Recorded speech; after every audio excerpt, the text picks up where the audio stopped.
বিষয়টা একটা আপনাদের বলবো ভাইরা, সেটা হলো সুন্নতের বাইরে কোনো সওয়াব নেই। কথা কি বুঝতে পেরেছেন? আমরা দুনিয়াতে যত কাজ করি জায়েজ আছে। জায়েজ মানে যেটা করা যাবে, শরীয়তে মানা নেই, সওয়াব হতে পারে না পারে, কোনো নিশ্চয়তা নেই।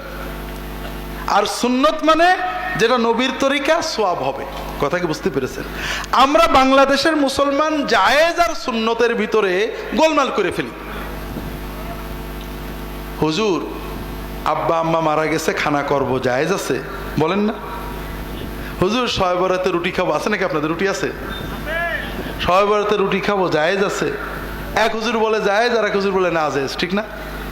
আপনাদের প্রশ্নটা ভুল। প্রশ্ন ভুল, উত্তর গলত। কি জন্য?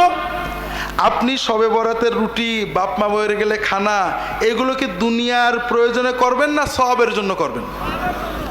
দুনিয়ার প্রয়োজনে করলে জায়েজ শুনবেন।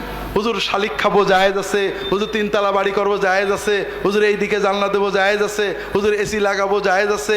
হুজুর জমিতে এই কীটনাশক দেবো, জায়েজ আছে। দুনিয়ার কাজে যেটা করবেন এটা হলো মূল জায়েজ, অর্থাৎ প্রয়োজনে করছি, সওয়াব উদ্দেশ্য না। কথা বুঝেননি? আর সওয়াবের জন্য জায়েজ শুনবেন না, কি শুনবেন? সুন্নাত। হুজুর আব্বা আম্মা মারা গেলে নবীজির সুন্নতটাকে উনি কি করতেন? হুজুর শবে বরাতে নবীজির সুন্নতটাকে উনি কি করতেন? সাহাবীদের সুন্নতটা কি, তারা কি করতেন? হুজুর অমুক কাজে নবীজির সুন্নতটাকে কি করতেন? কথা বোঝেননি? আপনি যদি এই প্রশ্ন করেন আপনার উত্তরও অ্যাকুরেট হবে। কারণ সুন্নত যে কেউ বলবে তাকে একটা দলিল দিতে হবে, ঠিক না? যে এই দেখো এই হাদিসে নবীজি বলেছেন, আপনি বেঁচে যাবেন। আর যখনই জায়েজ বলবেন দরজা অনেক লম্বা হয়ে যাবে। অনেক কিছুই তো জায়েজ।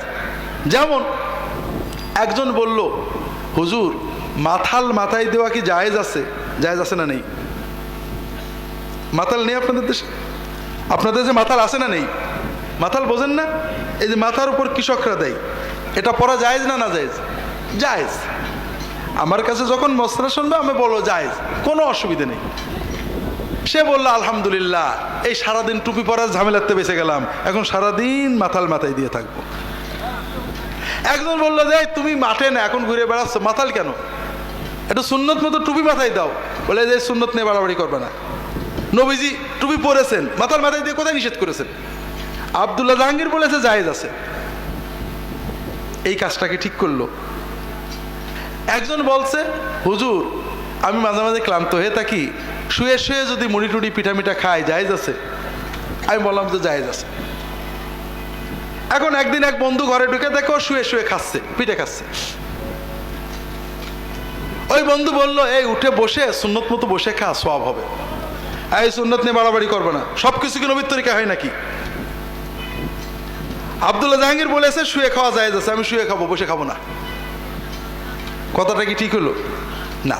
জায়েজ মানে প্রয়োজনে করতে পারো, সওয়াবের জন্য কি লাগবে এইটা মনে রাখতে হবে সবাই ভাইরা, খুব ভালো করে মনে রাখবেন। সবচেয়ে বড় কথা ভাইরা, সুন্নত পদ্ধতিতে ছোট্ট ইবাদত করলে অনেক সওয়াব পাওয়া যায়, সুন্নতের বাইরে অনেক ইবাদতেও কোনো সওয়াব থাকে না। আল্লাহ রাসূল সাল্লাল্লাহু আলাইহি ওয়াসাল্লাম বলছেন ইন্না মিন ওয়ারাইকুম আইয়ামাস সাবরি আইয়ামাল ফিতানি লিল মুতামাসসিকি ফিহা আলা মা আনতুম আলাইহি আজরু 50 মিনকুম। তোমাদের সামনের জামানাতে কষ্টের জামানা আসবে, সেই জামানায় যদি কোনো মুসলমান সাহাবীদের মতো অবিকল সুন্নত ধরে থাকতে পারে, একজন মুসলমান 50 জন সাহাবীর সমান সওয়াব পাবে। কাজেই ভাইরা সুন্নত মতো ইবাদত করার চেষ্টা করবেন, ঝগড়া করে লাভ নেই। নবীজি সাল্লাল্লাহু আলাইহি ওয়াসাল্লাম করেছেন সেই মতো করার চেষ্টা করবেন। কেউ যদি অন্যরকম করে ঝগড়া বিবাদ করবেন না। আল্লাহ তাআলা তৌফিক দান করুন, আমিন।